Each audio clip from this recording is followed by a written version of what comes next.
ഈശോ മിശിഹായ്ക്ക് സ്തുതിയായിരിക്കട്ടെ. പ്രിയ സഹോദരങ്ങളെ, ഞാനിപ്പോൾ വത്തിക്കാൻ സെന്റ് പീറ്റേഴ്സ് ബസിലിക്കയുടെ സമീപത്ത് നിന്ന് തന്നെയാണ് സംസാരിക്കുന്നത്. ഇന്ന് രാവിലെ മുതൽ, ഈ പുലർച്ചെ മുതൽ ഇവിടെ ധാരാളം ആളുകൾ വത്തിക്കാൻ സെന്റ് പീറ്റേഴ്സ് ചതുരത്തിലേക്ക് വന്നുകൊണ്ടിരിക്കുകയാണ്. കാരണം ഇന്നാണ് പരിശുദ്ധ പിതാവ് ഫ്രാൻസിസ് പാപ്പായുടെ സമാപന ഖബറടക്ക ശുശ്രൂഷകൾ നടക്കുന്നത്.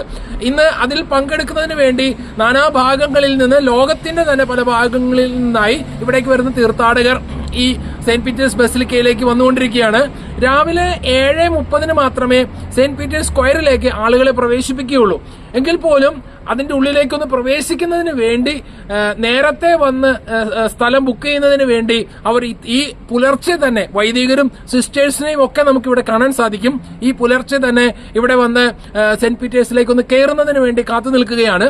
10 മണിക്കാണ് പരിശുദ്ധ പിതാവിന്റെ മൃതസംസ്കാര ശുശ്രൂഷകളുടെ ഭാഗമായുള്ള സമാപന ഭാഗമായുള്ള പരിശുദ്ധ കുർബാന നടക്കുന്നത്.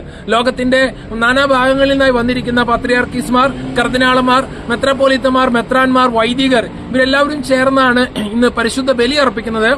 ലോകത്തിന്റെ വിവിധ ഭാഗങ്ങളിൽ നിന്ന് വന്നിരിക്കുന്ന പല രാഷ്ട്ര തലവന്മാരും ഇവിടെയുണ്ട്. പ്രത്യേകിച്ച് ഇന്ത്യയുടെ പ്രസിഡന്റ് ദ്രൗപദി മുർമു ഇവിടെ ഇന്നലെ തന്നെ എത്തിച്ചേർന്നു.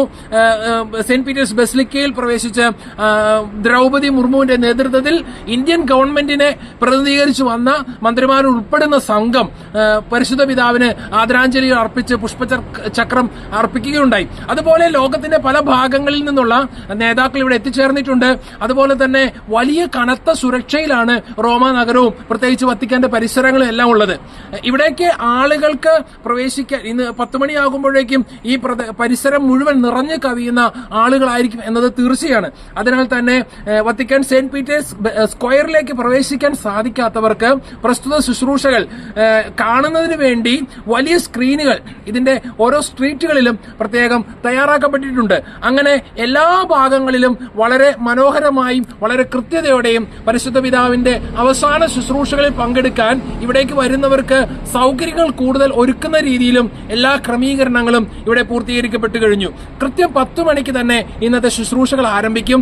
ഇന്നലെ രാത്രി 8 മണിയോടെ പരിശുദ്ധ പിതാവിന്റെ മൃതശരീര പേടകം അടച്ച് മുദ്രവെച്ചു. ഇനി ആർക്കും അത് തുറന്ന് കാണാൻ സാധിക്കുകയില്ല. ഇനി അടച്ചു മുദ്രവെക്കപ്പെട്ട മൃതശരീര പേടകം 10 മണിക്ക് മുമ്പായി പ്രത്യേകം സജ്ജമാക്കിയിരിക്കുന്ന സെന്റ് പീറ്റേഴ്സ് സ്ക്വയറിലെ പ്രത്യേക വേദിയിലേക്ക് കൊണ്ടുവരും. അവിടെ വെച്ച് സമാപനത്തിലുള്ള പരിശുദ്ധ കുർബാനയും അതിനെ തുടർന്ന് വിടവാങ്ങൽ ശുശ്രൂഷയും എല്ലാം നടക്കും. അതിനുശേഷം മൃതശരീര പേടകം വീണ്ടും ബസിലിക്കയ്ക്ക് അകത്തേക്ക് കൊണ്ടുപോവുകയും അവിടെ നിന്ന് മരിയ മെജോറെ ബസിലിക്കയിൽ കൊണ്ടുപോയി കബറടക്കുകയും ചെയ്യും.